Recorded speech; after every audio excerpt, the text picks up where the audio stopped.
Hi there, to enable one-handed mode on your Samsung Galaxy A35, firstly we need to go in the phone settings and here find the tab named Advanced Features. Yep, here it is, just tap on it and now you should see one-handed mode. So we are selecting it and first thing we need to do is to turn it on. For that, tap on this gray switcher so it will become blue like that. And after that, you can select how you want to trigger this mode with the help of gestures, so you can swipe down in the center of the bottom edge of the screen or with the help of button.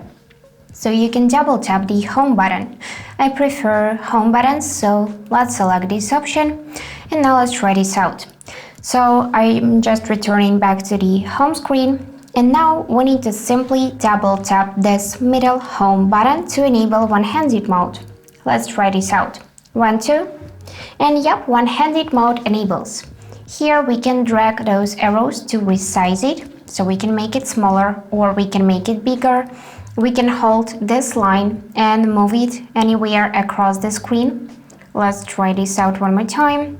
Yep, we just move it to the upper panel or down like that.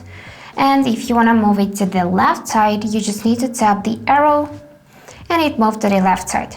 So here you can scroll like you would normally do in usual mode. You can open apps like that, go back, you got even those buttons to go back, home button, button to open recents. So this is really cool thing if you want to use your phone just with one hand.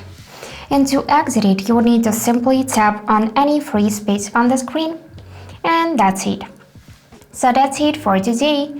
If you enjoyed this video, please subscribe, like and comment, and I wish you all the best. Bye bye!